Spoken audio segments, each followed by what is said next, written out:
MacKay is back. Wednesday Night Live, and I'm late. Imagine that. 10:10 p.m. Eastern Standard Time. What time is it for you guys? Come on in, guys. Come on. Come all. Come see JoJo, the Holidays boy. He neither eats nor sleeps, nor crawls nor creeps. He's 15 inches across the eyes and smells like a wolf. He's JoJo, the dog-faced boy.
All right, I must not have put that on loop. Let's try that again. By the way, coffee time, so I'm a little behind here, so playing catch up.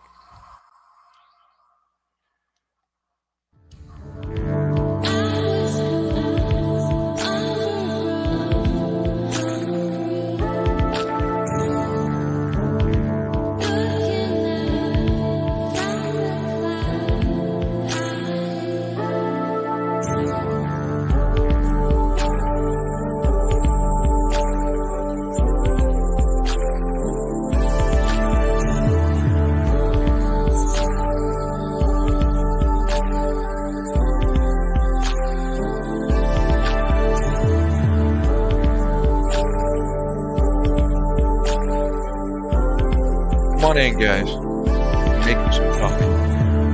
Enjoy the show. Don't swipe.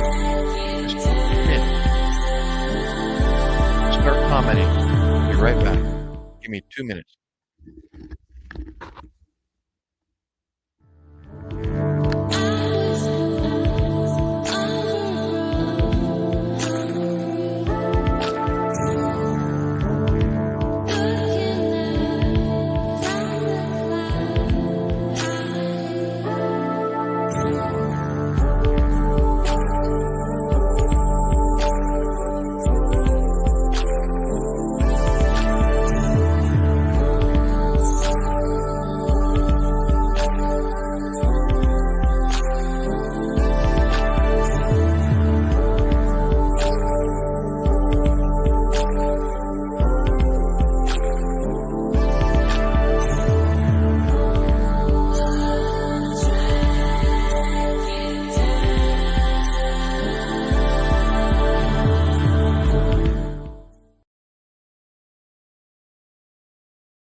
All right, guys, ladies, are you there?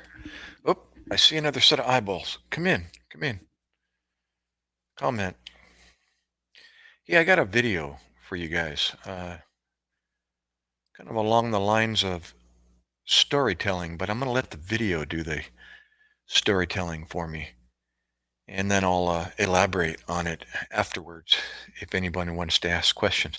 Coming in, guys. Don't swipe. Don't just stay here.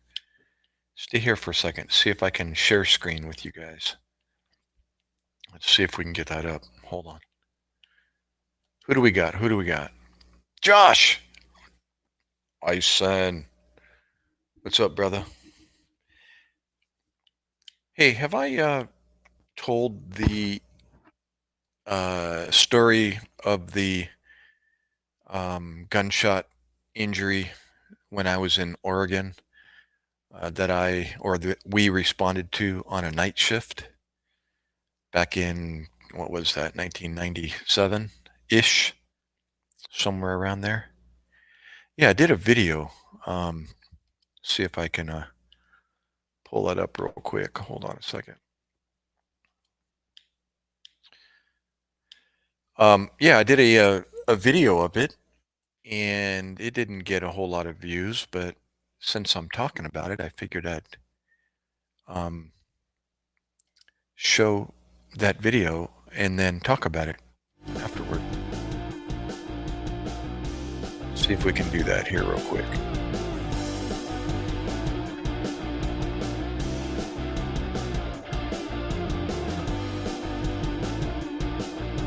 So how are you, Mr. Josh?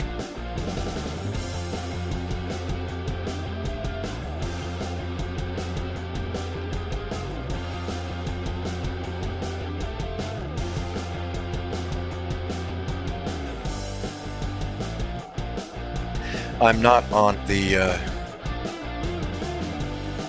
desktop downstairs, so I may not be very successful tonight, but we'll see.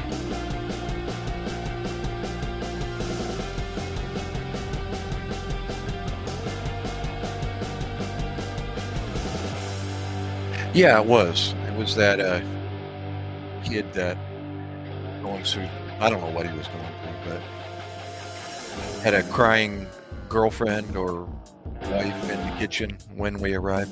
Did I tell that one? I probably did. And then told or shared the same video.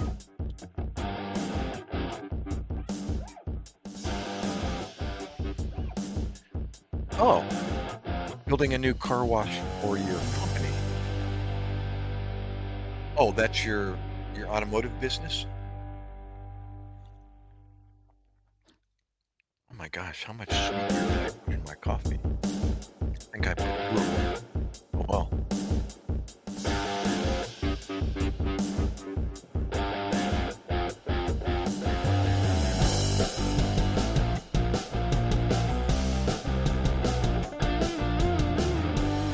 Oh, speaking of, I don't think I put this audio or took it off of the automatic adjust mic volume. Do this and increase the volume a bit. There we go. I found that's a little bit better. Or diesel trucks and semi trucks. So you mean as a separate, come on into the shop and get your car washed, as well as get your car fixed?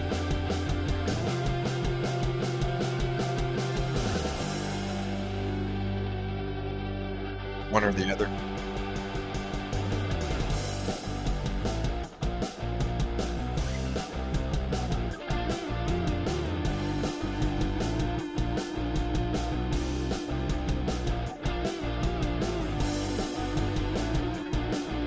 Yeah, I must have put 2 Splenda packs in this coffee. Holy moly. And a teaspoon of honey.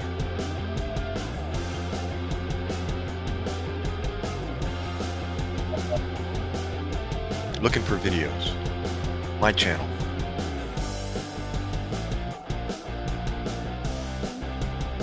Yeah, let me bring this up real quick. So far so good, but sharing it is going to be the hurdle. Let's see here.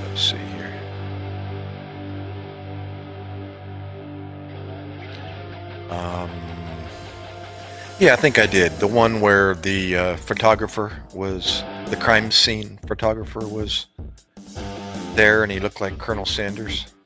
Here it is, paramedic stories.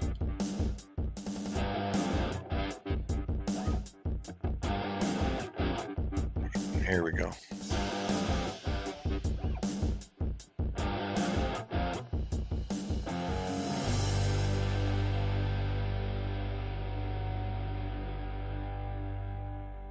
Yeah, cool. Yeah, sounds good to go. Good idea. How much business do you guys do? Are you overwhelmed with business? Business is not a problem.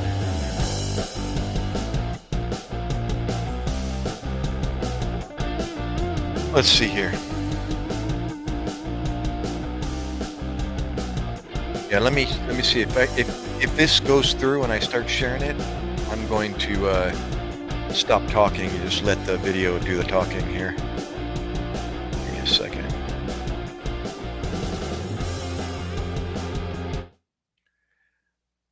Oops, so much for a fade in and fade out. All right.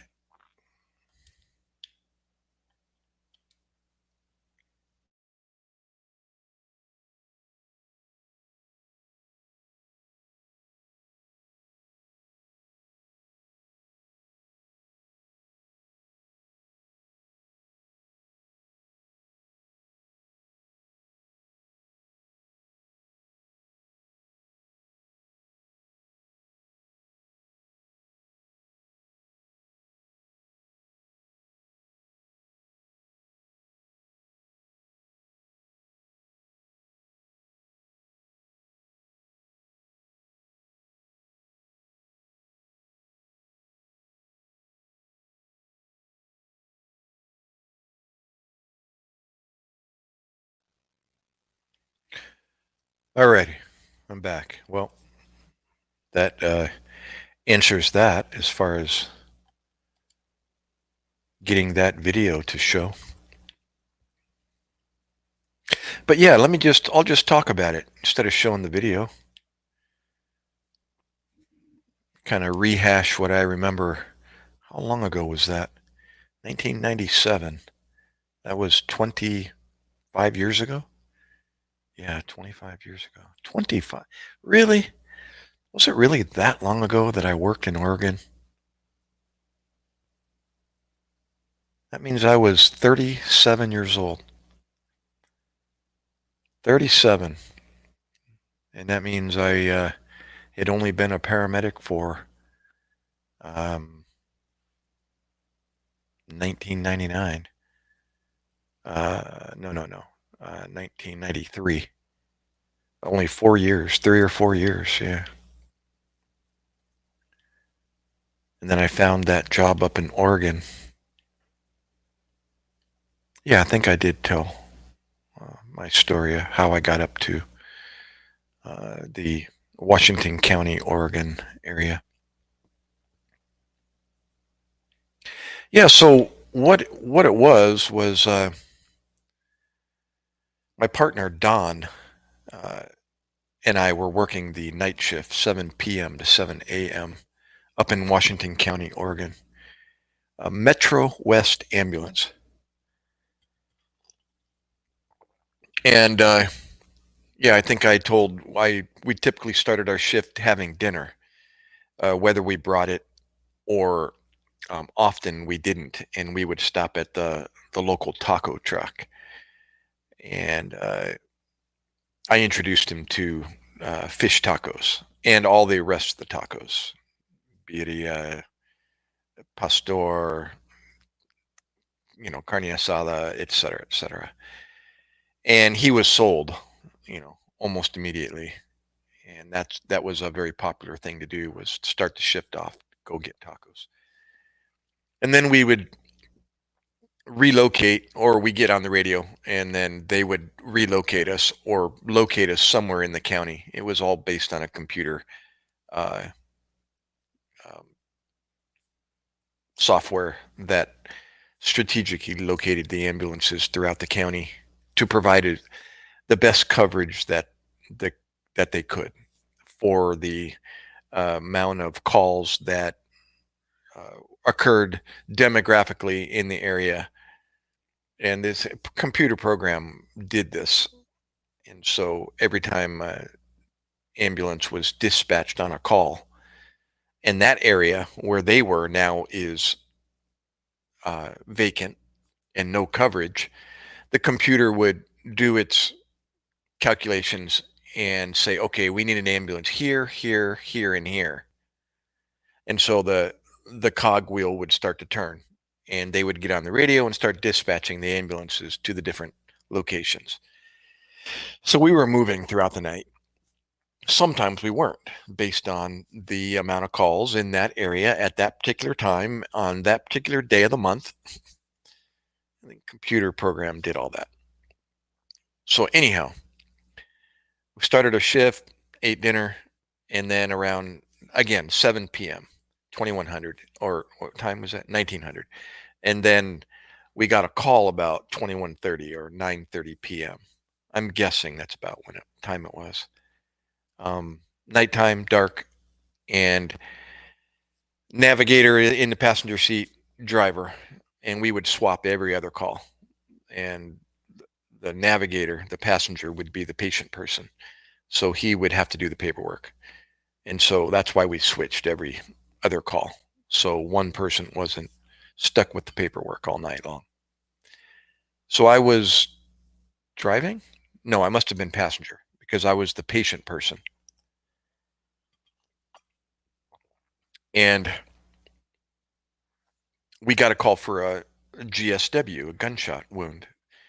And those are always, you know, get you on the edge of your seat, wondering, the who, what, when, where, why of the call. And typically you only get a certain, a little bit of information when you get dispatched. You get the nature of the call and then the location. And then you copy it, and then the navigator gets out the map, which now they got, on screen navigate GPS. And then I start routing my partner in to where it is, or he may know already where it is. And matter of fact, I remember Don was familiar with this apartment complex. He was the local of the area, and I was the transplant from California. So he's like, I already know where it is. And I'm like, so I'm just making sure he doesn't take the wrong turn. And we get there, and there's police already on scene.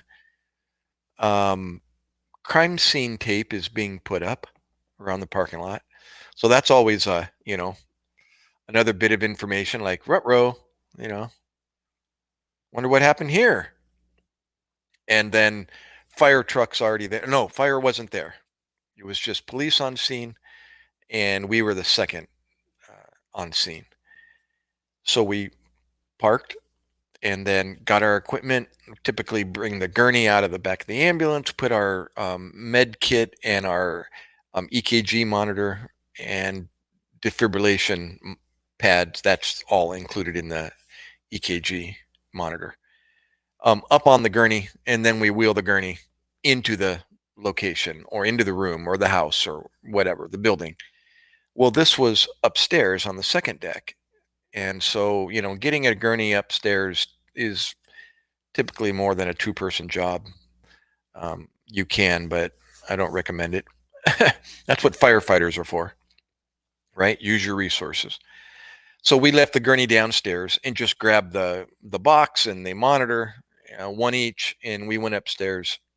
And there's like a police officer down at the bottom of the stairs, a police officer at the top of the stairs, and then as you walk down the foot balcony to the apartment, there's another officer at the door.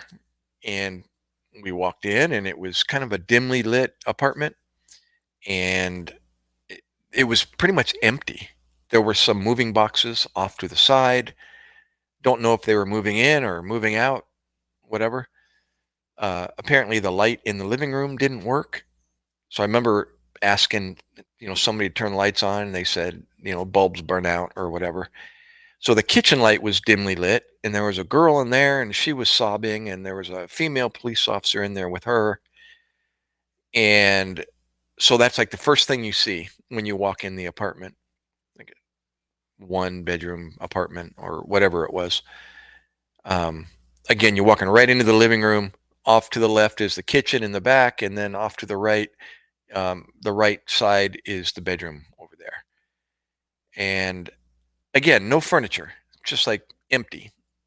So we lights on are in the bedroom, and there's two officers standing at the doorway, and they acknowledge our arrival, and so we walk in, with our bag and our kit in our hand, and um, there's an audible groan, like a and that's obviously another bit of information, like, you know what is that? Obviously it's a person, but why is he doing that, or why is she doing that? And then as we walk in between those two officers, as they step aside, there's, I think, one more officer at the bedside, and then there's another officer in the back of the room on the other side of the bed, and he's by the light stand and the lamp over there in the corner. And there's a man on his knees with his arms up on the bed, with his head like leaning against his arms, and he's the one that's making that audible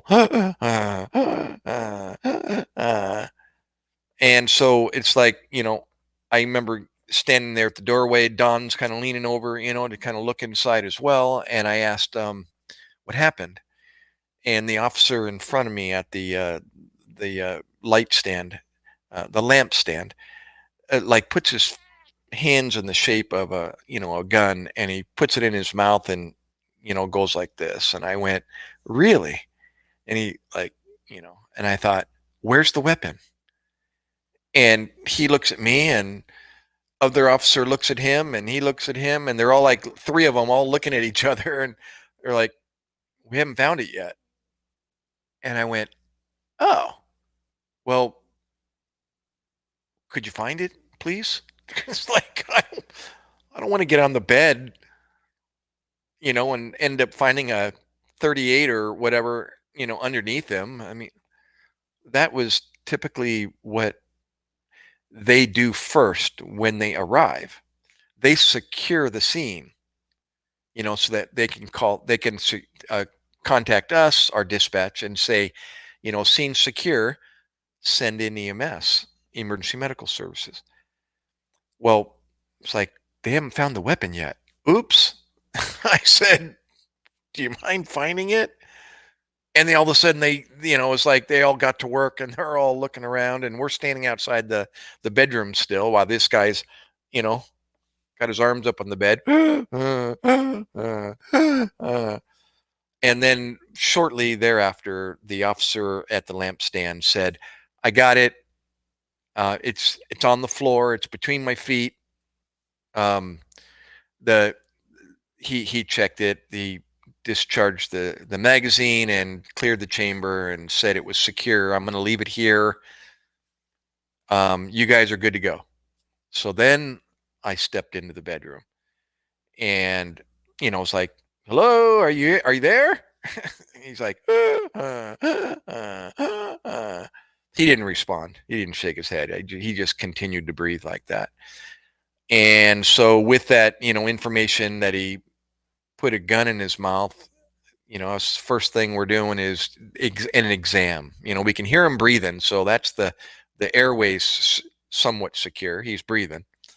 That's the A and the B. A is airway, B is breathing, and then C, A, B, C's.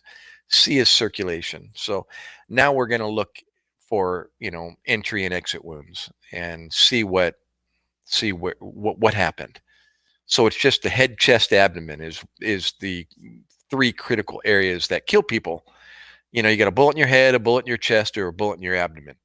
You can have a bullet in your leg, you can have a bullet in your arm, and that's not as critical as head, chest, abdomen. So that's like the torso. The head, as that's what we're taught to, or you guys are taught to aim for. So that's what we're going to check. And so Don was checking his head, and it was like within within seconds of putting his hands on, um, he's like, "Gary, I found the bubbling brew." And I'm like, "What?"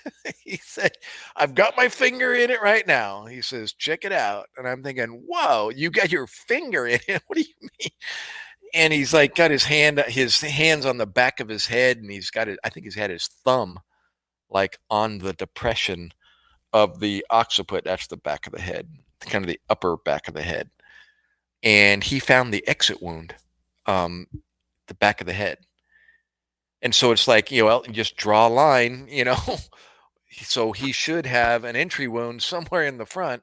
So we raised him up and nothing obvious, you know. And then we took Don's pen light, and we opened his mouth and looked in his mouth, pulled his jaw down. And sure enough, there was a dark, uh, you know, hole, black hole, bleeding up in the upper palate in the back, like where the palate meets the throat. So entry wound, and exit wound right out the back of the head. So it looked like what the officer described. Oh, and it turned out to be a 38. I think it was a 38 handgun on the floor. And that's just, you get just a better idea, a better picture as to, what happened, what kind of a round. Was it a 22 that went ding, ding, ding, and bounced around in his skull? Or was it a 45? It went through and through his head. And apparently it was a 38, and it penetrated, through his head. So what do you do? Well, again, you're concentrating on his airway, his breathing, and circulation. So the air, like I said, airway's secure. I shouldn't say secure. Airway is like thumbs up because you can hear him breathing. So obviously he's got to have an airway, air from the outside to the inside to the chest. And now we got to just breathing is secure because he's breathing. And now we're just looking for any additional bleeding, or did he shoot himself before he shot himself in the head? And so you just do a quick head, chest, abdomen, and we didn't find anything else. And so it looked like just one entry, one exit. And we're just going to secure that A and the B, the airway, and make sure he keeps breathing. And lots of blood, inside of his mouth. And so that was pouring out, or dripping out, the corner of his mouth and his nose. And so we're going to get him out to a place where we can work on him. And that living room seemed like the best place. It was just bare, no furniture out there, carpeted floor, perfect, except for the lighting. The officers took care of that with their flashlights. It's like 4 officers all standing around with their flashlights shining down on him for us. And so we're going to move him out to the living room. And then I got up underneath his knees, and Don was already behind him at his head. So he went underneath his arms, and we lifted him up and started to carry him. I was leading the way, walking backwards. And about that same time, firefighters showed up, crew of firefighters in the house. "Hey guys, what can we do for you?" And we just gave them a quick, rundown as we're moving backwards. They're like, "Got it." And one guy took a hold of my belt from behind, and he just kind of helped guide me out into the living room. And then as we got to the center of the living room, we lowered him down to the carpet and laid him down on his back. Well, things started to progress pretty quickly at that point. And it basically, again, I mentioned earlier how when you work with somebody and you've been doing it long enough, there's really nothing that needs to be said. Everybody knows what needs to be done. And actually, Don was at the head, but we ended up somehow switching places, and he's starting the IV, and he's going to get him on the monitor. The typical 3 things we do first is IV, O2, and monitor. O2 is oxygen. IV, oxygen, and monitor. IV O2 monitor, we call it. So somebody's going to start an IV, someone's going to put him on oxygen, and someone's going to put him on the monitor, and it's all happening simultaneously. And then the person at the head is typically in charge of that airway and the breathing. And I happen to be at the head. And actually, that's a preferred place for me. I love taking care of the airway. It it just involves cooler stuff than sticking a needle in. Although sticking needles in people's arms can be fun too, or in their neck.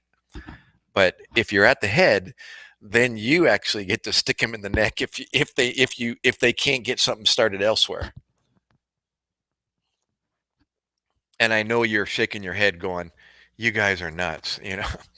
And that's what we thrive on. It's cool to, when things are happening quickly and you can actually get things done. And when you start succeeding in getting these things done, you're getting closer and closer to being able to help the person even more. But you need to get those things established. The airway, the breathing, circulation, that's part of starting an IV. You need to access their circulation. And because if they're leaking outside their circulation, i.e., they're bleeding somewhere, now you got to replace that blood with fluid, at least fluid. Like, we don't carry blood products, so we can at least gain access to we call it their vasculature, their veins.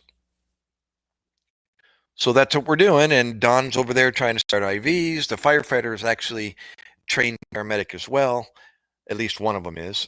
And he's trying to start an IV. Okay, Josh, no problem. They're both trying to start IVs on the patient while I'm taking care of his airway. Well, now that we've laid him down on his back, gravity kind of works against us. Everything goes downhill. Water seeks downhill. And so any fluid, blood, vomit, water, pee, poop, all of the above, tries to seek the lower the lower level. And so when you put somebody on your back, typically you and I, when we're awake and we get saliva in our mouth, which is natural, we swallow, right? And it goes down our esophagus, our food tube. And that circulatory process, or that automatic process that we normally do, we take for granted. When we get fluid in our mouth, we either spit it out or we swallow it. Well, you got somebody that's unconscious and they're not able to think on their own.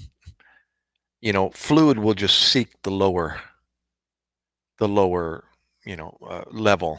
And you lay somebody on your back and they will naturally swallow if they can, or they won't purposefully swallow, and that fluid will drip back down near their air tube. And the automatic response for the body is to cough when you get water or fluid back there, if you're not able to swallow it, or if you're unconscious and you're not even aware. So the body's natural response is to cough, to clear your airway tube, your air tube, or your trachea. So that's what started happening the minute we laid him on his back. And he's not only producing fluid in his mouth, he's bleeding through that hole in the back of his palate. And it's wanting to go back, into either his airway or his food tube, typically the airway. And that makes him cough. And he started coughing. And, well, you put two and two together. You get water in the back of somebody's throat and they cough, they're going to cough water all over you. If they got spit in the back of their throat and they cough, you got spit all over you. Well, you put blood in the back of their throat and they cough, blood goes everywhere. And that's what started happening. And it's like, whoa, we're all jumping back. And I happen to be wearing prescription glasses, not contacts like I'm wearing now.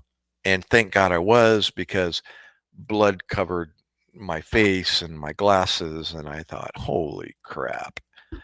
Meanwhile, I'm trying to wipe my find something to wipe my face. And I think the police officer found a kitchen towel in the kitchen and he handed me that. And I'm taking off my glasses and trying to clean those. Meanwhile, the patient's still trying to breathe and fluid is still, going back to the back of his throat. So what do you do? Well, you can roll them on their side, which takes two or three people, because he's not awake. He's just a limp 100 and however many pound body. So you roll him on his side and let gravity, work for you and try to get his face to point downward so that anything in his mouth can drip out and onto the floor. Well, that, it kind of inhibits you from doing anything else for him. Now you got him on his side. You got 2, 3 people trying to balance him on his side, and all his limbs are just flopping everywhere. And so, how do you start an IV? How do you access his mouth if you need to? And so it's like, okay, all right, we can keep him on his side, but yes, but no. I gotta roll him back on his back so I can put something more permanent into his trachea, his air tube, and seal that opening off. At least seal the outside of the tube that I'm going to put into his trachea. And that's called an endotracheal tube or an ET tube. Endotracheal, meaning inside the trachea. And they call it an ET tube. And they come in different sizes based on adult, pediatric, babies, large people, etc. All the above.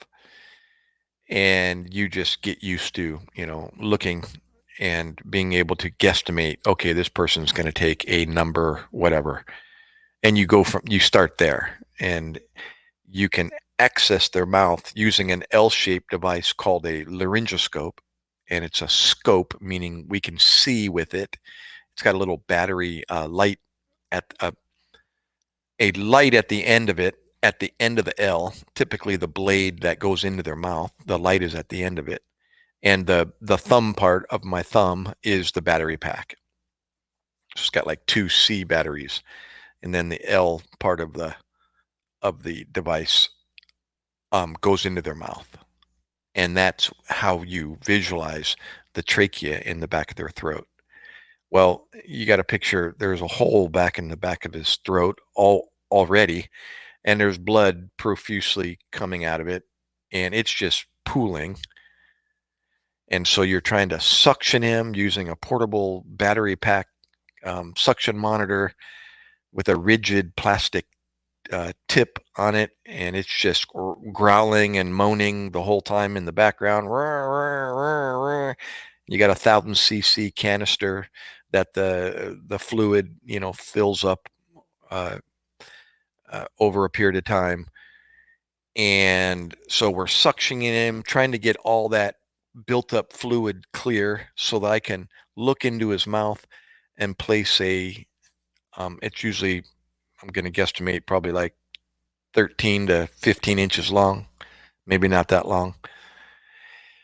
One end of it has got a little plastic adapter, and the other end of it has a balloon that's been formed around the outside of the tip at the distal end, the end that's distance away from the plastic at one end, if I'm explaining that. And so you put the balloon end into their trachea. The balloon is deflated, so it's kind of all crinkled down into, collapsed around the tip, the outside of the tip. The inside is an open tube, so air can pass through it. If I'm describing this any good. So you use that laryngoscope, the blade, to go into their mouth. You have them they're on the back of their head, so their chin is towards the ceiling. You put the blade into their mouth up near their front teeth. You got to kind of reverse everything. And you're lifting their chin up towards is it their chin? Let's see here. Yeah, you're lifting up their chin, the bottom mandible, up towards the ceiling, and the head part is hanging downwards. So the weight of the head is kind of keeping his mouth open now, and the light is shining into the back of the throat with the end of the laryngoscope. And then once you can visualize their actual vocal cords. They're like little white membranous tissue on each side of this hole. And those are the vocal cords, that vibrate together and create our voice. In between those vocal cords is the target point. They're kind of shaped like a half U on each side, typically like that. And you're going to go right in between the vocal cords.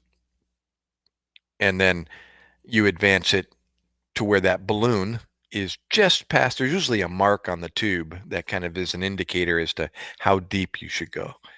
And once that mark reaches a certain landmark, you stop, and then you put a syringe, a typical syringe, like an IV syringe, or a needle syringe without the needle on it. So it just is, you're just pushing air. You attach that to a little port, 10 cc's of air you inject into that little port, and that inflates the balloon at the very distal tip of that tube, the endotracheal tube. And that just swells up inside the trachea. And that's what closes off the trachea from any fluids entering past it. Before we had that in there, it was just an open hole with, 2 vocal cords on each side. And if any fluid or foreign object gets near those vocal cords, the body will automatically cough and try to clear. But it's not secure. It's an open hole. Especially an unconscious person is unsecure. So to secure that hole, you do the procedure that I just described. And once you get the tube in there past the vocal cords, you inflate the balloon swells up and seats that tube inside the trachea, and now no fluid can get past that tube I just put in. And especially in his case, lots of copious blood is pooling, and I'm trying to constantly suction around it before I place that tube. And as I'm doing the procedure, of course, it continues to bleed, and it's just hurry up and get it done, and then suction the best you can afterwards as well. And then once you secure the balloon, you apply some tape around the mouth, or where the tube comes out the mouth. It's either a device or tape, and you attach the tape to their face. So now the tube won't move in and out. At least it's not supposed to. And then voila, you've got a secure patent airway. And on the end of that tube, which is sticking out a couple inches past his lips, you attach that bellow bag. It's called an Ambu bag. That's the brand name, Ambu. And it looks like a bellows, which it is. And they come in different sizes: pediatric, adult, etc. Infant, pediatric, and adult. And you attach that to that plastic adapter on the end of the tube, and and attached to that Ambu bag is an oxygen tank with a external piece of tubing that attaches to the Ambu bag. And just the inside of that Ambu bag becomes oxygen, and you squeeze the bellow, and the bellow pushes the oxygen into that tube down into the lungs. And you can see their chest, expand when you squeeze the bellows. It just, you're breathing for them. And that's what we did. Well, I didn't give the details as to what happened during that process. The first attempt, I put the laryngoscope, the L-shaped stainless steel device, into his mouth, and I'm trying to suction as much as I could before I put the tube in. Right as I started lifting his head up off the carpet, and I'm laying down supine on the carpet on my belly and putting the tube into his mouth, and trying to lift, 11 pounds or however much the head weighs up off the carpet while I'm passing the tube with the other hand. And as I was lifting the head up off the carpet and just about to pass this tube, all of a sudden it was like, thunk, my hand just shot for the ceiling and his head kind of went clunk, clunk back down to the carpet. And I thought, what just happened? I'm trying to, wait, what broke? What came off? What happened? And my partner's like, Gary, the weld broke. And I thought, the weld broke? What weld? No, it didn't. It just, the blade that was in his mouth, that bottom part of the L shaped part of the laryngoscope, actually attaches to the battery pack. It's just a tongue and groove connection. One part's got the groove and the other part's got the bar, and you put the groove into the bar and it clicks in place. Well, the blade was still in the patient's mouth, and the battery pack was in my hand, which went shooting for the ceiling. And I thought, wait a minute, all I got to do is take the blade out of his mouth and reattach it. I must not have, it must not have been in place before I began, which has never happened before, but, there's always a first. And he's like, no, the weld broke. And I thought, huh? What weld? And so I took the blade out of the patient's mouth, and I'm, this is happening quick. And meanwhile, while I'm doing this, I'm telling the firefighter, ventilate him, or we typically would say bag him. And so you're just putting an oxygen mask, which attaches to the end of that ambu bag, that bellow, and you can manually place that mask over the person's nose and mouth. It's kind of shaped like a triangle, like this. And you just apply pressure with one hand, and you squeeze the bag with the other hand. And you're just blowing air into his mouth, which will seek, the least path of resistance down into his air tube, as well as his food tube. And if you do that for a prolonged period of time, you'll not only see his chest expanding and, deflating, but you'll start to see his belly start to grow. And it starts to look pregnant after a while. And you're like, wait a minute, it's a man. What's going on? And that's what happens is air seeks, the least path to resistance, whether it's the food tube or the air tube. So you're blowing air not only into the trachea, but you're blowing air into the food tube, into the esophagus as well. And that's a bad thing. That the stomach gets really distended, and that actually starts to inhibit the lungs from expanding as much as they would if the stomach wasn't so filled with air. And you can actually do what at least they used to burp patients, where you'd actually push down on their abdomen and you'd not only get air coming up and out of their mouth, but sometimes you'd get emesis or throw up, and it's a mess. That's the ugly part of being in the medical field is fluids. But anyhow, it's not as effective as a tube, an endotracheal tube, but for the basic level medicine, emergency medicine, that's all they have, and that's what they're trained to do, is to just provide the basic airway support. And they attach a mask onto the ambu bag and oxygen to the bag, and then breathe and squeeze air into their mouth. So the firefighters are doing that for me while I'm trying to repair this broken laryngoscope. So as I took the blade out of the patient's mouth and started to put it back together, I realized, oh, the weld broke. And I thought, that's what Don's been saying the whole time. The weld broke. And it did. There was a weld that held that little crossbar into the groove. That thing had broken. And so now it's like useless.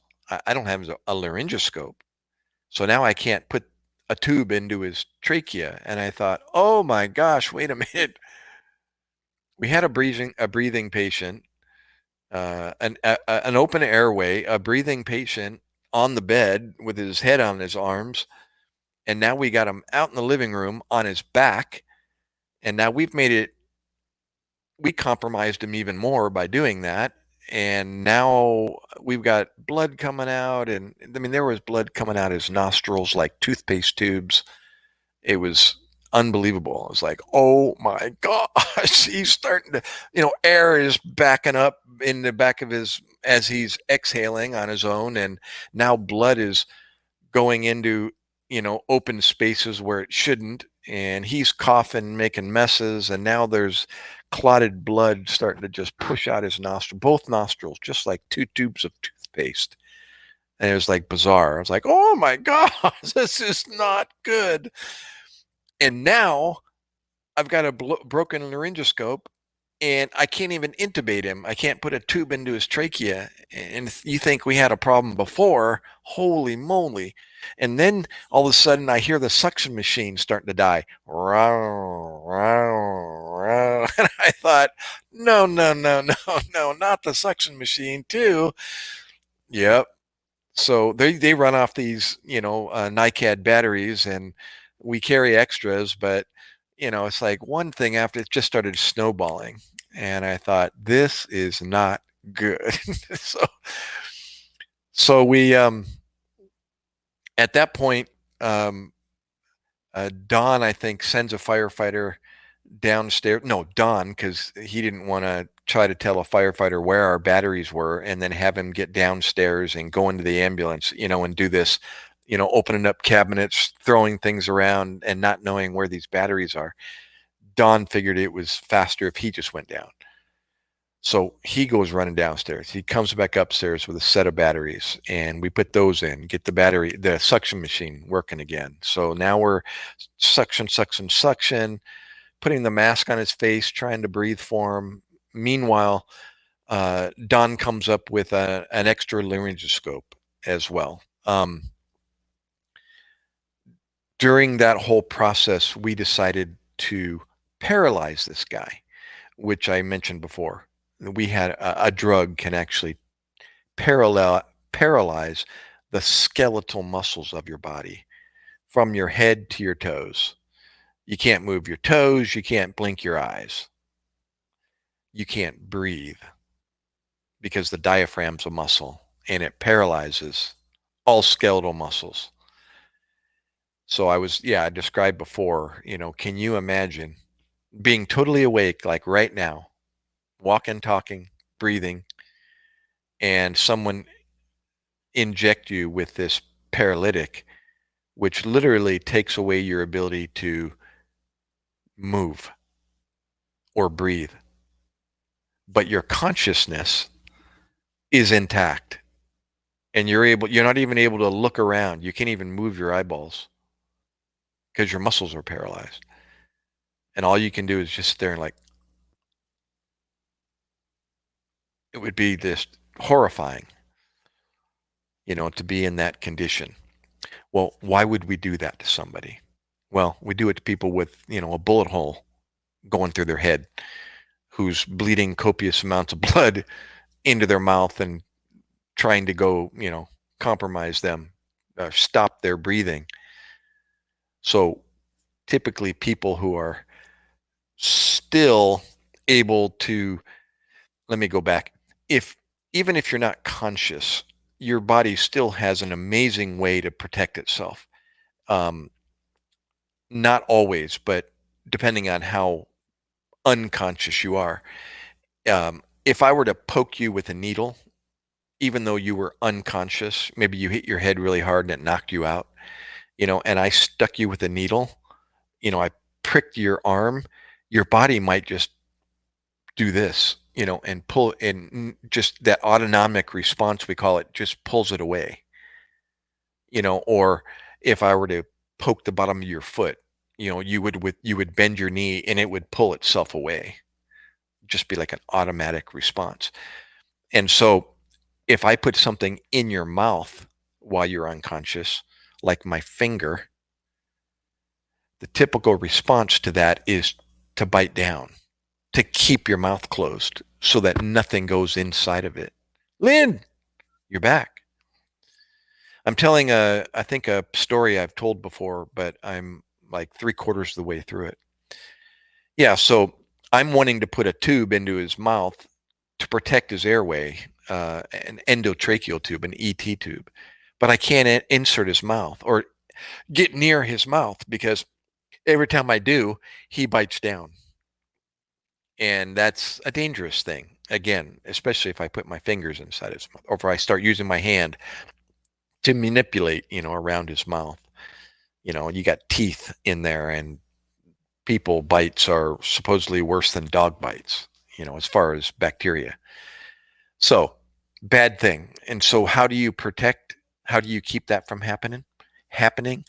You paralyze them. Oh, what did they say? That's pretty self-explanatory. Lynn Kilpatrick. Um, yeah, so that's the answer to why would we do that to somebody? Well, typically we're not doing it to an awake patient, that's conscious and awake like I am right now talking. That wouldn't be a good patient to do that to. There's indications for using paralytics, and this is an indication, this patient in particular. Oh, they said Lund. Well, duh. Um, so yeah, there's indications for using paralytics, and he fit that criteria. An unsecure, unpatent airway, that you need to control. Airway is a number one, thing to take care of on patients, on anybody. And if you've got a compromised airway, then we need to do whatever we need to do to access your airway. And paralytics is a great tool, in this case. And so I remember asking my partner Don, what do you think about paralyzing this guy? And he's like, sounds good to me. Perfect. He said, but we ain't getting anywhere if we don't start an IV. And I thought, oh, I see you're still working on that. Two people, firefighter on one arm, Don on the other arm, and they just aren't having any success. And I remember thinking, well, I'm here at his head and I can access his neck, and I'm pretty, not to brag, but pretty successful at starting it's a IV, just like any other vein that you can find on the body. There's a big fatty on the outside of your neck. See if I can just stand it there. See it right there? See that thing right there? Thing looks like a cigar. That's my external jugular. That's your EJ. That's a vein. That's not an artery. Your artery is deeper in your neck. But a vein is blood returning to the heart. So blood is going this way from the head down to your heart. Okay, where an artery would be going the other way. Blood's coming from your heart to the top of your head or to your feet. And those arteries go this way and they go that way down the center of your body. And then they branch out. So I'm just accessing that vein right there, that big fat one. So I was about to put a big old 14 gauge needle into that guy's neck because it's just staring at me. I typically will take my stethoscope, that I listen to their lung sounds with.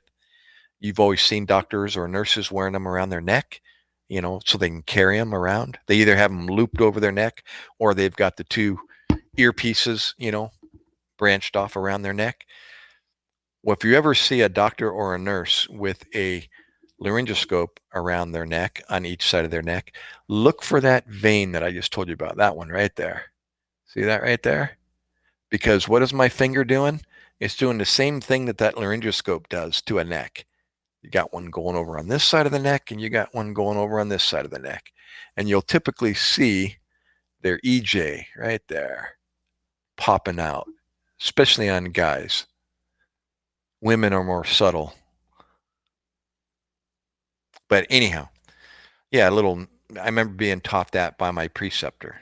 It's a good way to distend their EJ or their external jugular is by take your stethoscope off your neck and put it around the patient's neck. And you can just sit there hands free and let the laryngoscope, and especially if they're laying on their back, blood distributes itself nice and evenly when you're laying on your back. So he's laying on his back, and we need IV access to push anything, fluids and or medications. And my partner and the firefighter are having a hard time. I remember putting the laryngoscope around his neck to try to assist them. And right around that time is when they became successful with the IV. And then Don was game with the paralytics. He goes running down in the ambulance again, gets the paralytic out of the drug, the lock box we keep it in, and then he comes running back upstairs to with the medication. And around that time is when I'm trying to think of the sequence of events. I might be getting some of these things out of sequence, but is when the firefighter said to me, what was it? Oh, it was paralytics before I tried to intubate him, and then the laryngoscope broke. Was when, and then when Don was running downstairs to get the spare laryngoscope, is when the firefighter looked at me, or actually I heard some crinkling of plastic.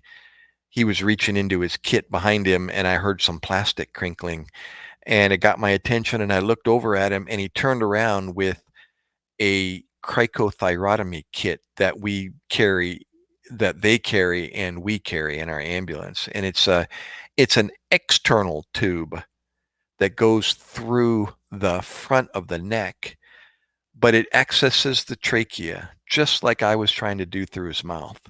It's the air tube right here in the front of your neck. Usually you can't see it, but it's like ridged like a collapsible corrugated tubing. That's the best way. As a matter of fact, I used to cut little 1.5-inch sections of that corrugated tubing, either white or blue, and use that as a mock-up for a trachea, for a human trachea. And you can practice, procedures on this little plastic piece of corrugated tubing and kind of get an idea as to, what the trachea looks like inside the neck. So it accesses the exterior of your neck, which involves a little incision you make in a little landmark that you locate, and then you actually puncture the skin and that cartilage air tube or trachea, and then you just secure it, piece of tape or cloth, and then you attach that ambu bag to a little adapter to the exterior of the neck, and you breathe from here down into the lungs, and the lungs expand, just like you would if you put a tube into their mouth a little further and go down into the trachea. So I remember him crinkle, crinkle, crinkle, plastic.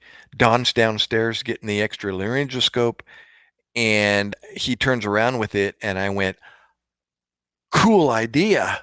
That'll work.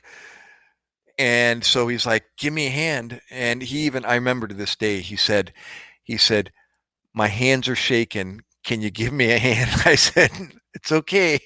I said, you and I, first time for both of us. I said, I'm all over it. So him and I worked together. I remember opening it up, getting it set up, and getting everything kind of lined up, sequence of events. And then I took the initiative to make the incision in the front of the neck. I kind of pinched the skin on the neck just like this, and took an X-Acto blade and cut horizontally right through this little turkey part of the neck, and just like a little 1/2-inch incision. You can just see the subcutaneous fat and all the layers of the skin.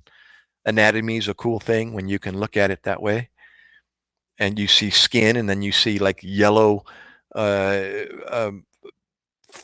bulbular, what's the word? Bulbular? I'm going to call it globular. Yellow globular kind of fat layers as you go underneath that. A little bit of bleeding, and then you take the stiff, I don't know how big diameter that thing has, like a razor sharp tip on the end of it. and you literally just apply pressure and it pops through the cartilage in the trachea, and then it just stops. It's got a little flat circular disc that kind of like just stops itself right up against the exterior of the neck so you don't go too deep. And then you pull out the sharp needle. The plastic stays inside the neck. You secure that around their neck, and then you attach the ambu bag right to that, twist and push, and then start squeezing that bellow, and his chest starts to expand, and voila, you're breathing for him. So we did that. John came up right in the middle of this procedure, and I remember him saying, uh, "That looks like a good idea." And I said, and so that extra laryngoscope, which he did find, we never got to or had to use that. And so now that tube as well has a balloon around the tip of it. And so after you remove that large diameter catheter that you use to introduce to pop through the trachea, you remove that sharp needle, and now that end of the plastic tube that remains inside of the neck has a balloon on the outside of it. And the same thing, you just attach a little 10 cc syringe to this thin tube that extends on the outside of it, and you inject air, and that inflates the balloon inside the trachea. And now no fluid that is bleeding inside of his mouth will go down into the trachea. It's secured with that balloon that kind of like swells up around the tube. And that's what we did. Ended up putting a tube through his neck, breathing for him, and now it's pretty much the call's over. We're breathing for him. We got his airway. We established a secure airway. He's breathing, or we're breathing for him. And the bleeding, he's not, we can't do anything about a hole in his mouth and out the back of his head. You don't want to cover up wounds to the head. Typically, if you do that, you end up increasing pressure inside the brain. So you typically just leave those alone. Just let them bleed. It's, it's better than putting a bandage over a hole in the head, unless it's a laceration to the scalp, of course. Then you want to stop the bleeding. But this was obviously more than a laceration to the scalp. So that's what we did. We packaged him up. Because he had a high velocity, injury or insult to his head, what are the chances that it could affect his spinal cord? Or, what are the chances that any fragments of the bullet, fragged into any other part of his body? What if it went down and into the back of his neck, and through his spinal cord? So we automatically protect his spinal column. And so that spine goes from the back of your head all the way down to your tailbone, and you put him on a stiff board and you strap him down to the board so he can't move. And you put his arms, typically unconscious people, you can literally tape their wrists together. Sounds cruel, but all we're doing is to help protect him, because they're flaccid and they just hang and just flop around. And they'll flop off the gurney and on the side of the gurney, and you end up pinching the arm between something and putting a laceration on their arm they didn't have before. So the best thing to do is just cross their arms in front of their body and wrap some tape around the wrists. It looks horrible, but it's not. It's just to protect them. Keep them, nice and tight so that you don't have to manage them as you're going downstairs, or et cetera, et cetera. Turning them on their side, flopping them around, So we strap them to a backboard, we call it, put a plastic collar around their neck. By the way, that plastic collar that you see around people's necks when they're in the hospital, they're not to help keep the patient from moving their head. It's to help remind them not to move their head. Because typically, if you call their name, they're going to look back. They're going to try to look back at you anyways. So it's just one of those, reminders. Well, this guy's unconscious. And so, oh, see you, Lynn. Oh, wait, you said, how did I get your name wrong? I didn't get your name wrong. Did I? Lynn Kilpatrick? Ah, anyhow, um, yeah. So in this guy's case, um, we didn't, what was I saying? The spinal cord precautions.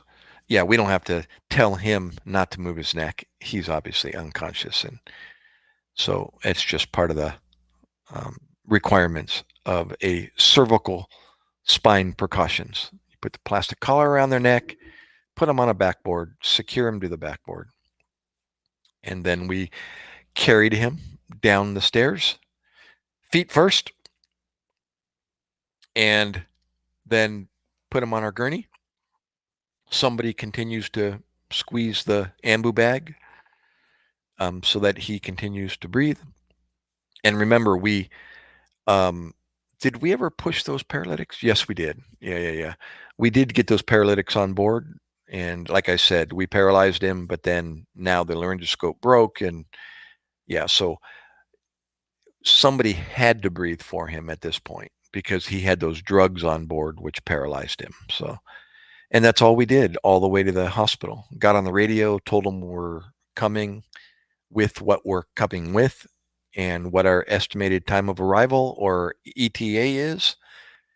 And then they copy, we'll see you in 10 or however many minutes it was. So we arrived and we give a turnover to the trauma team that accepts him. We typically aim for a trauma center that's able to continue that level of care.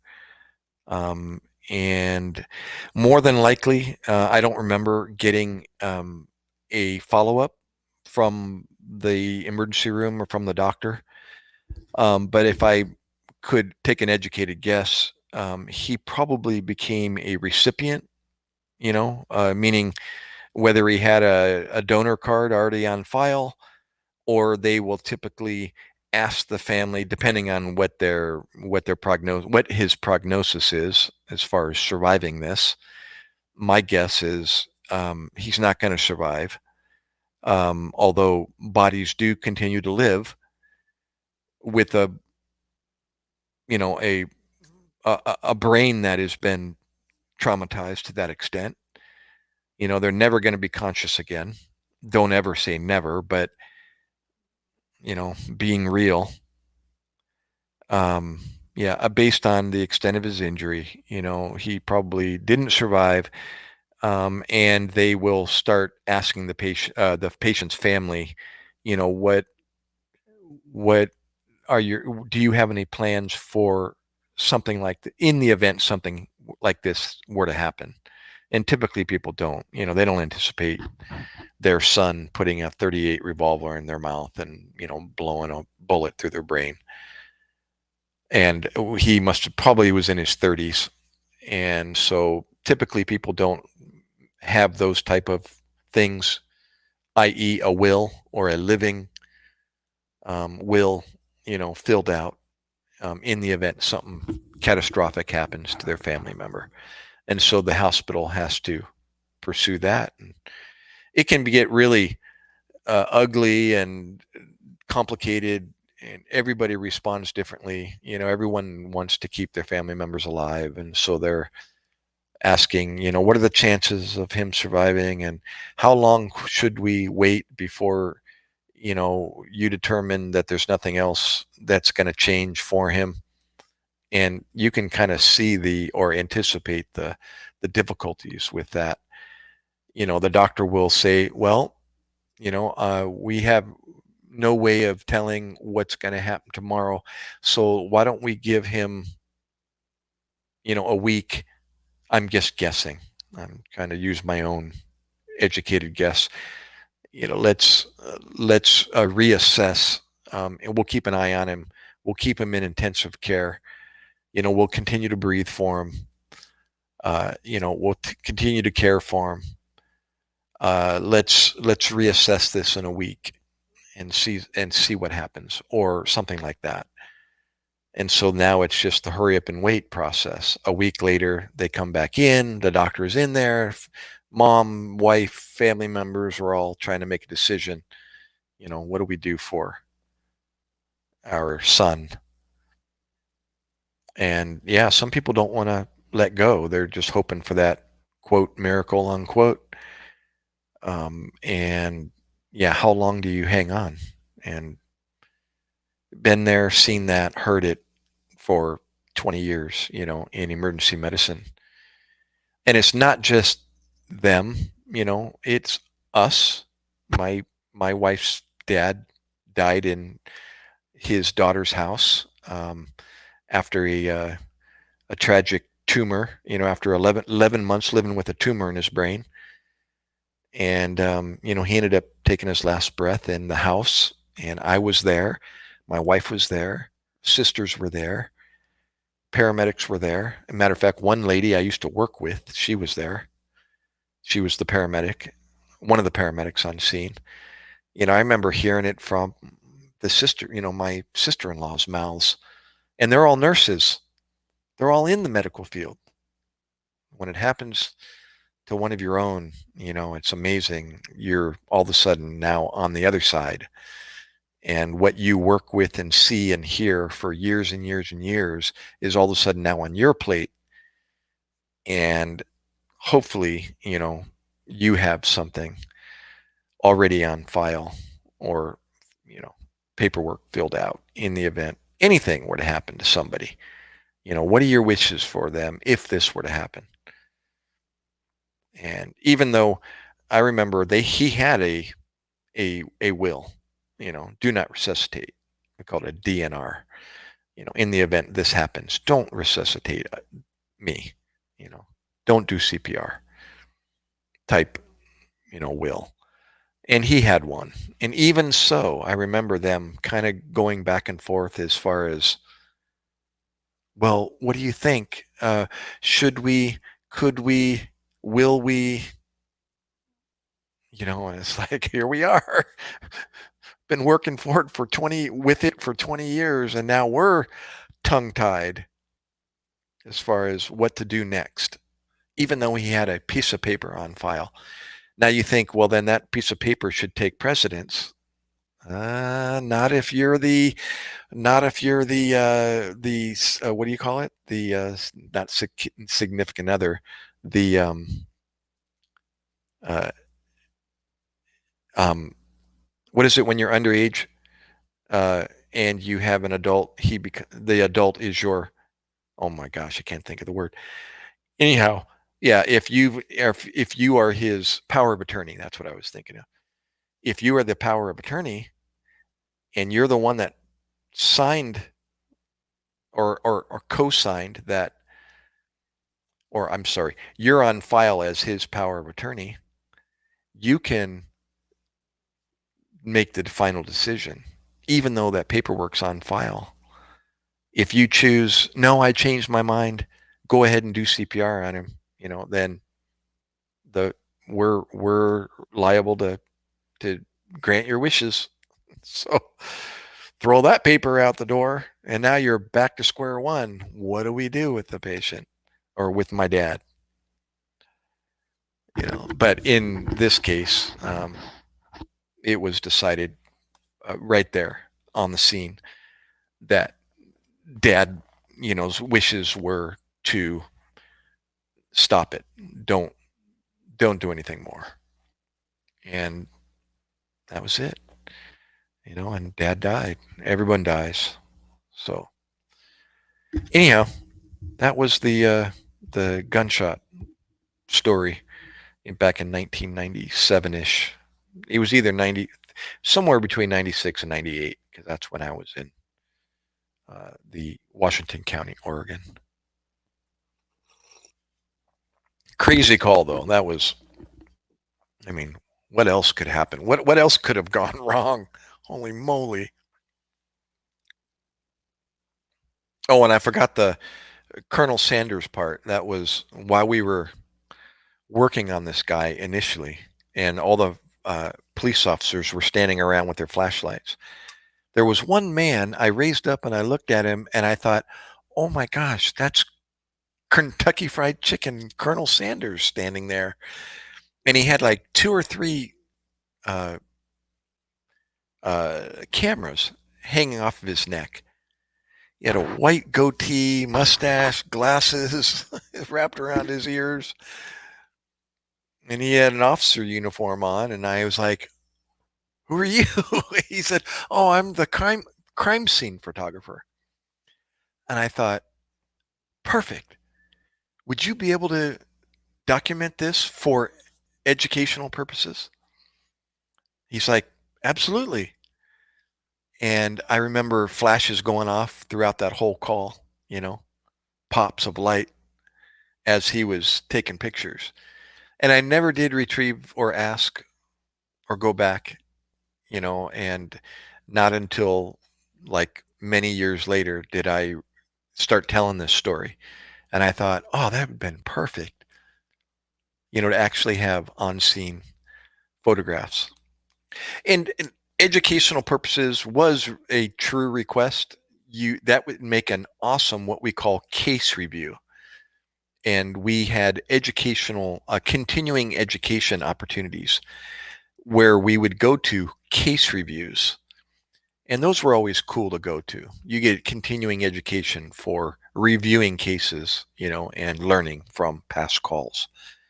And that would have been a cool call to review regarding using paralytics, and seeing an actual, they teach you during that class, the paralytic class, that you, things to look out for, or things to, what to do in the event something goes wrong during this administration of a paralytic. And this call was like, the textbook, when S blank blank blank blank blank hits the fan.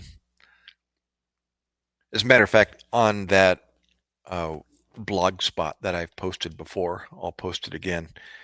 You can go and read about this call, something I did years and years and years ago, but the site is still available, and it's illusiondweller.blogspot.com.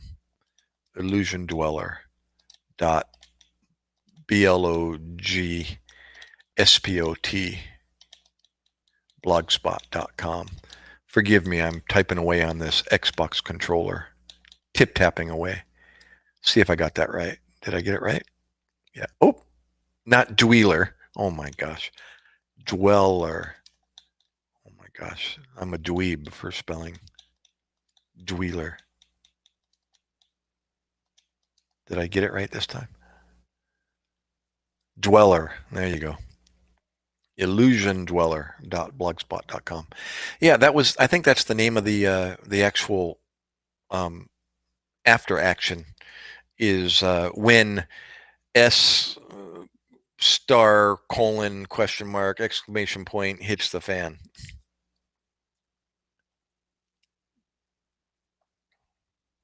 When excrement hits the fan.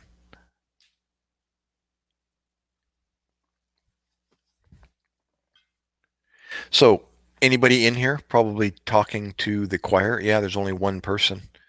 So it looks like maybe girl in the mirror who came in earlier, who's in the background. She's hanging out to help support the live stream. Maybe she's the only one with her eyeballs um, artificially watching the live stream.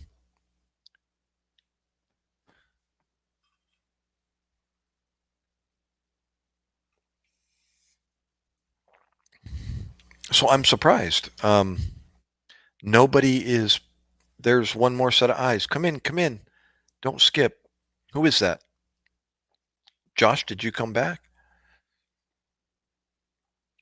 Oh, did you notice the format is a little bit different? It's vertical, but the actual viewing area is a square. This part is a square, and that is new. They've got vertical, where I can fill in the whole screen like I did before, or square or actual round. And here they are. Here's the full size, like normal. I'd have to kind of center my head like that. There's square, and then there's a circle. That's kind of, I don't know if that's good or bad. Circle. Let's see if I put it smaller. Is that any better? Let's see. What about that's not focused? There we go. Yeah, so that's a circle. I think the square is the most space. There we go. Yeah, I think that's better.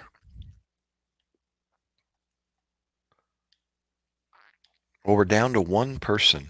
This might be a very slow night for live streaming. Maybe it'll pick up a bit later. What do you think? What do you think? What do you do when you fall in love?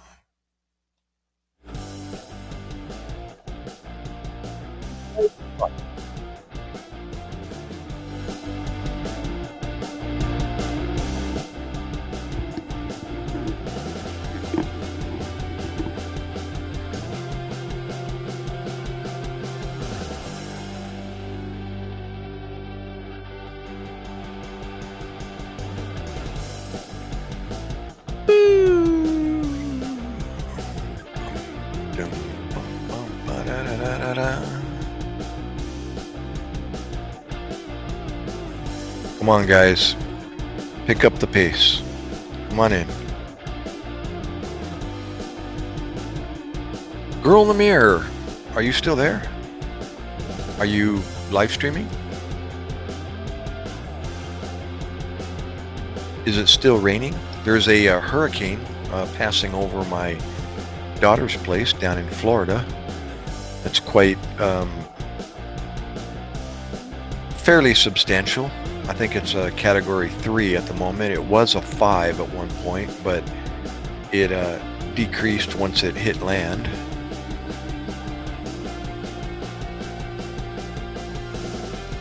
But she's in Palm Beach in a hotel, hanging out with the family and I don't know, 2 or 3 other families, all hunkering down in a hotel in Palm Beach, down by Lake Okeechobee. And yeah, I just spoke to her, I don't know, a couple hours ago, and she was putting the kids down to bed, and everyone's kind of calling it an evening until further notice.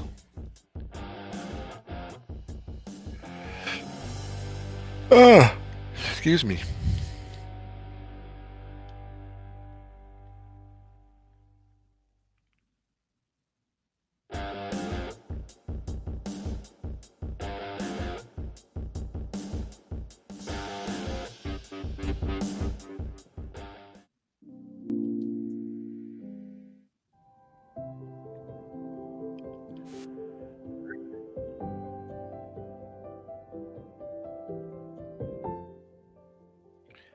Here's put somebody to sleep music.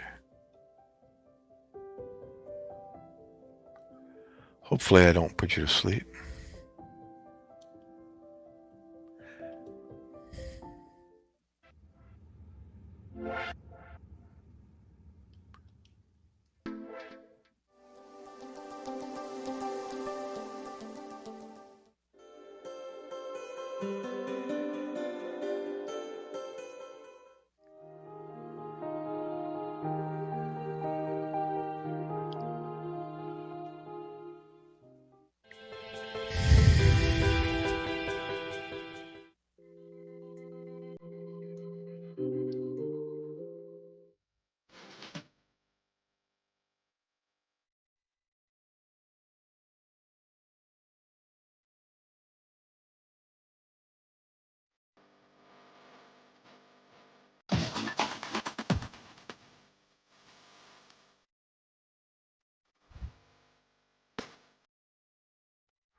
Okay.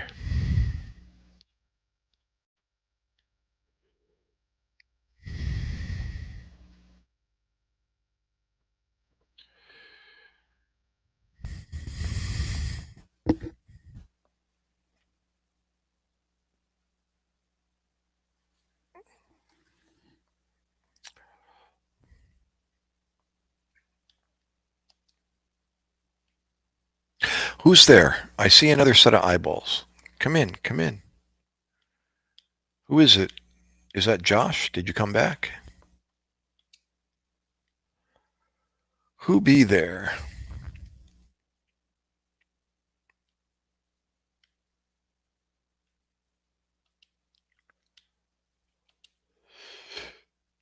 Hmm.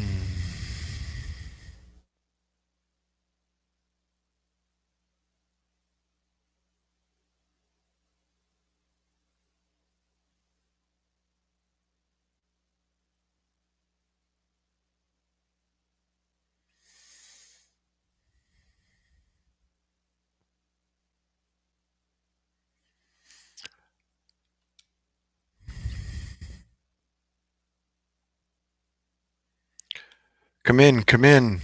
Who goes there? Don't skip.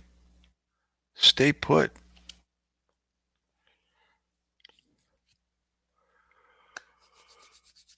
So,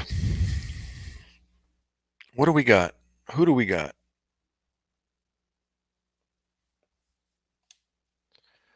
Tell me a story, guys. What's new? Let's see.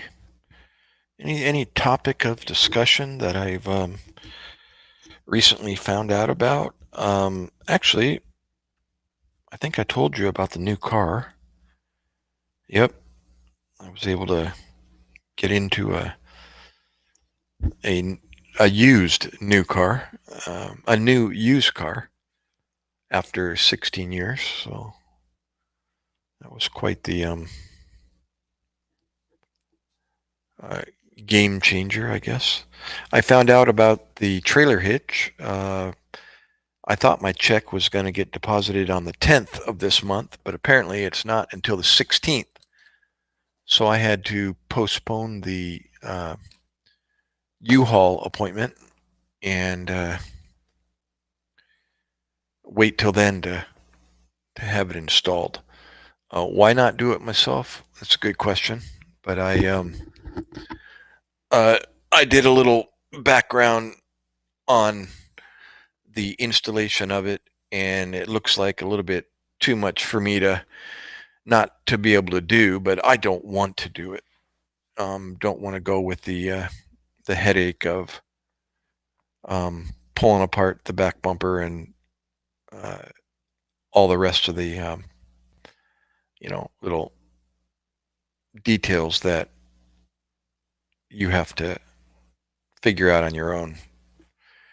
And there was a mention of some of the holes on the third party bracket may not align with the holes that they recommend or that they um, that it attaches to, and you might have to drill them out a little bit. And I thought, okay, starting to sound like a little bit too much work, so I'm gonna pay the $150 to have it installed.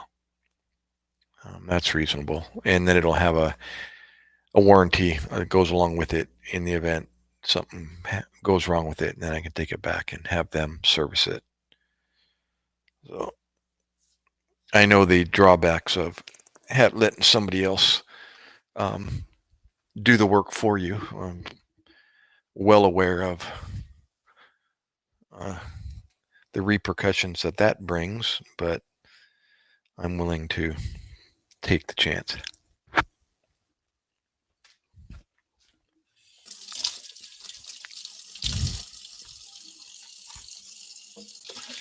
What is it? Somebody said procrastination. He says a guy that was blind said there's no excuse for procrastination. That's because he doesn't have his vision. He says don't use that excuse.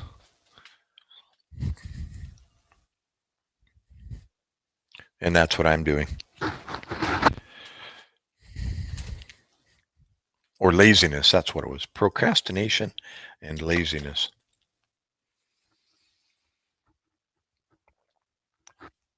How did he say it?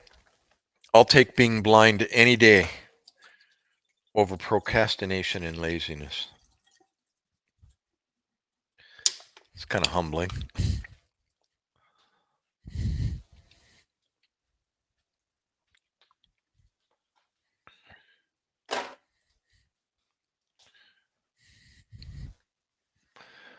Oh.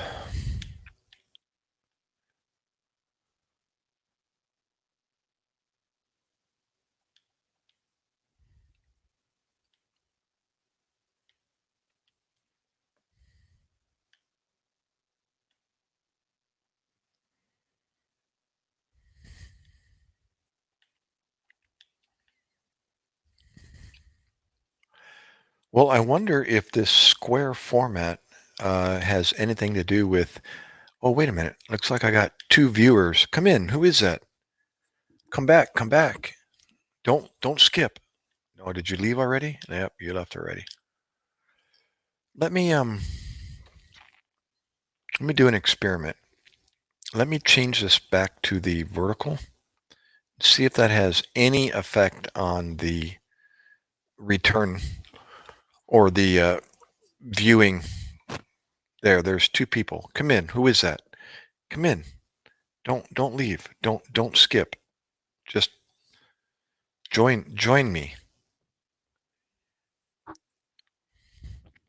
Could you, would you?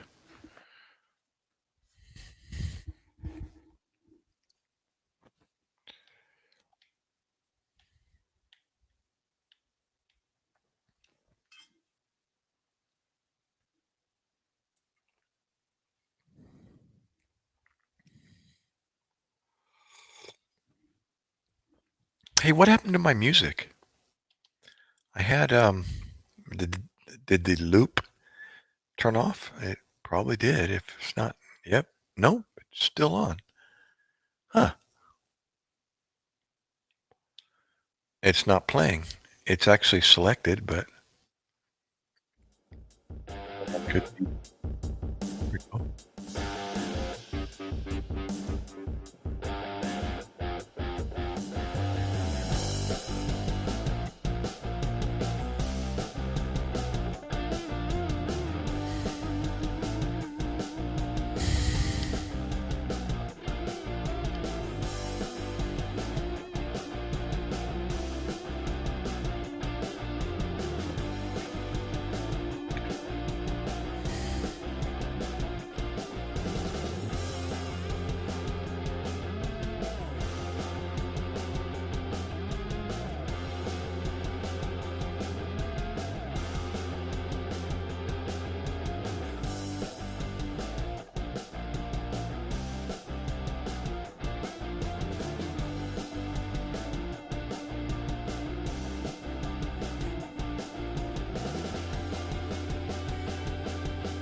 Who is it?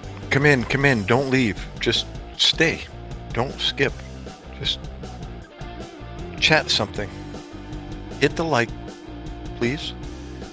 Leave a hello. Something. Could you, would you?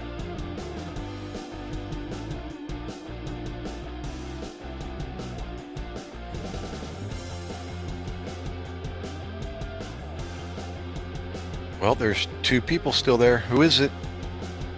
Who be there? Who are you?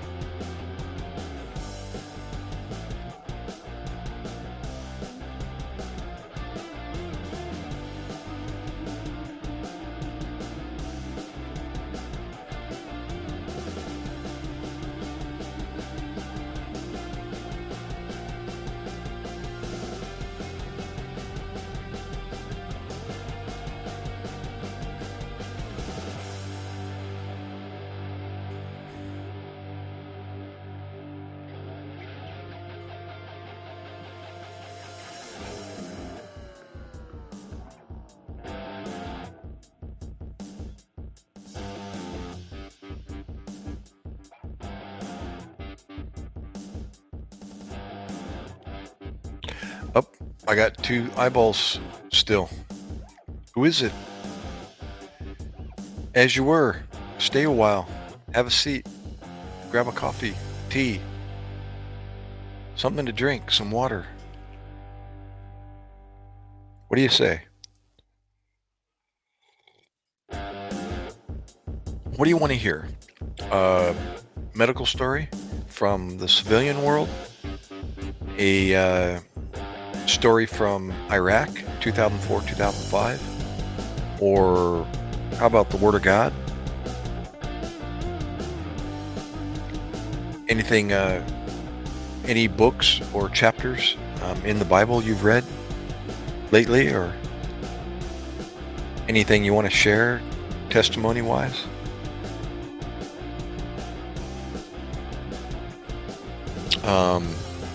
Recent events? How about the Hurricane Milton down in Florida? I've got a daughter that is down there. Looks like there's still 2 eyeballs. Come in, come in. My daughter and family, my grandkids are down in the Clearwater, Tampa, right there where the storm is passing through right now. The hurricane, I should say, more than a storm. 110 miles an hour near her home. People are stating or calling her, texting her, telling her that there's water coming into their house, not through the surge, but because of the strength of the water hitting their home and seeping through the foundation, cement basement foundation. It's yeah.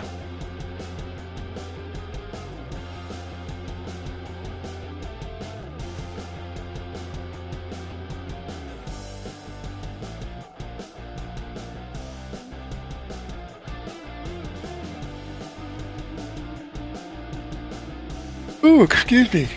Ah. So what is their let's see, it's like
I was talking about my new car that I purchased and the dilemma I just went through. After bringing it home, I was learning the ins and outs of um, the car, and all the buttons and electronics and smart modes and so on and so forth. And looking under the hood, doing all the guy stuff, looking under the car, trying to locate the turbocharger. What's it look like? How's it, compared to what I'm used to seeing, and all that. And as well as figuring out the automatic garage door opener, the three buttons up on the roof panel. And I was stumped on how to pair it with the garage door opener inside the garage. And I thought, wait a minute, I just did this with my wife's car, a couple of years ago. I don't remember ever having to have the actual manual remote, which I couldn't locate, by the way, and still don't know where it is. I could visualize it, but I couldn't place where I left it, or even if I still had it. And the instructions in the manual, and online were, well, kind of conflicting. Imagine that. The book is saying I need the manual garage door opener, the actual manual clip-on, 3-button garage door opener, and I thought, wait a minute, I don't remember having to have that when I programmed my wife's car. And if I did, then I should have the remote somewhere. Where would it be? And I just couldn't find it. So my question was, which I assumed I knew the answer to already, was, can you pair the home link inside your car? Can you pair that with the garage door opener, the actual unit up on the ceiling of the garage, with each other, without having a manual remote in your hand? And the answer online was yes, but it was conflicting. One said yes, the other said possibly. Anyways, so, but I couldn't figure it out, and I was out there a couple of nights in a row trying every sequence thereof that I could think of, to pair the garage door unit inside the garage with the buttons in my car. So I finally called Linear, which is the garage door opener, and they weren't able to. Was it Linear? Yeah, it was Linear. I called the Cadillac dealer and looked at their website, and they couldn't help me. They didn't know the answer. They were basically saying what online was saying. With some models you're able to, and other models you need the remote. Anyways, so that wasn't any help.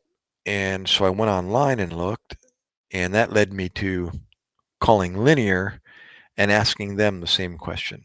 Can this unit, which is old, by the way, older, 2014-ish, 10 years later, with a newer, 2020 vehicle, and the representative, the Linear representative, the garage door opener lady, said, no, your car, you need the handheld remote. And I thought, oh, okay. So my next dilemma was, Tala, thanks for coming in. I saw your notification there for a second. Yeah, don't go anywhere, Tala. Just hang out for a bit longer if you can. So Yeah, I called Linear. She said, no, you need the remote. So now the search was, how do I get a remote for my Linear garage door opener? And so I called them back and connected to a lady in sales or whatever and asked her, do you have a remote for this unit? She said, what's the model number? And so I found that.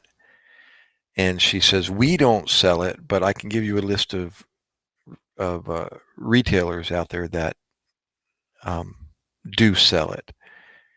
And I went, well, now that I got you on the phone, while you're doing that, I'm going to look online and just type in the keywords for remote for this model number. And it led me to Amazon, of course. So I went to Amazon and found the um, pair of remotes for $13 and ordered it before I even got off the phone with her. And she said, well, it looks like you took care of your problem. I said, I appreciate your help. Thank you. So I got it 2 days later. I got it today. And I went out, paired it with the garage door opener inside the garage. And after that was done, which didn't have any problems with, I just turned the learn button on and held the remote till the flashing stopped. It paired, voila, I could close the garage door with the remote, the handheld remote, and open it. And then I went out to my car and did the same thing. Pushed the red light on the garage door opener, went out to the car, pushed the button that I wanted to program. Oh, I cleared the system first from any other codes that might still be on it. And then I just did the same procedure with the button inside the home link button inside the car. And I saw the light inside the garage flash once. And then I pushed the button a couple of times inside the car, and all of a sudden the garage door started closing. And then I pushed it again, and the garage door opened. And I pushed it again, and it closed, and I went, voila, I'm good. So now I've got those handheld remotes, and I put it back in the package, and I even thought, well, do I even need it anymore? Should I just send it back? And my wife said, you already used it. I said, yeah, I know, but so it's $13. So I just put it back in the package and put it in the drawer in my bedroom, and voila. So I'm good. Tala, are you still there? Uh-oh. It looks like we're down to one person again. I bet you left. How are you, young lady? Let me put the music back on so I can determine whether or not I am still logged on. I'm going to go over to the YouTube and check to see who's still hanging in.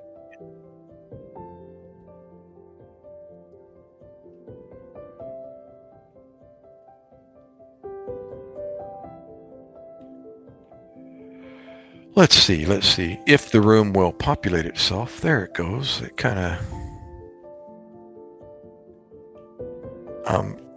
didn't take long.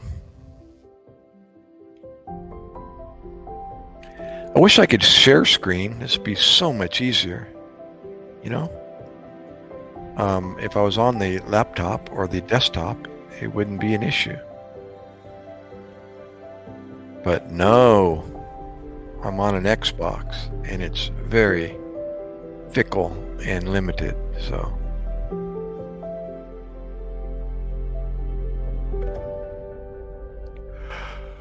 Oh my goodness.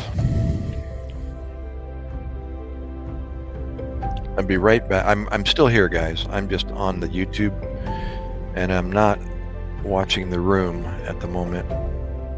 So let me just get this loaded, and then I'll be right back.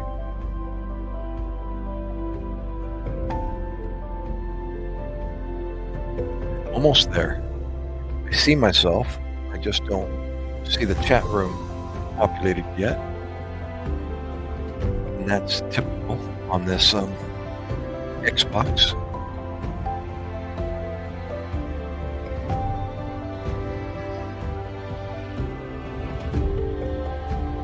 Okay, anytime now. Anytime now. Thank you very much.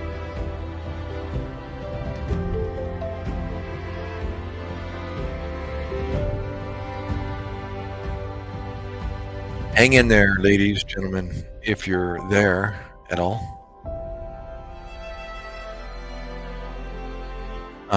There's Tala.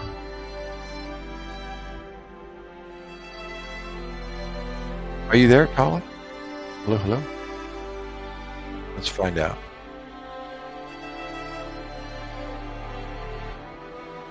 And nope, she's gone.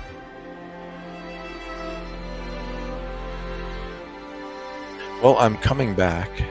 Thank you for the thumbs up, by the way, guys, gals.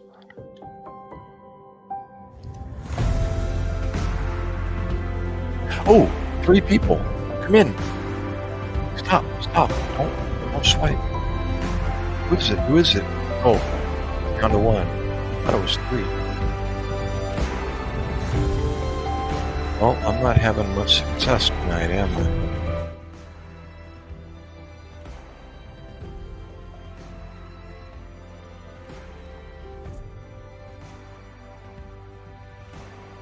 Yeah, I was going to get something to munch on, but I don't have anything. Or at least nothing in my head that I can grab.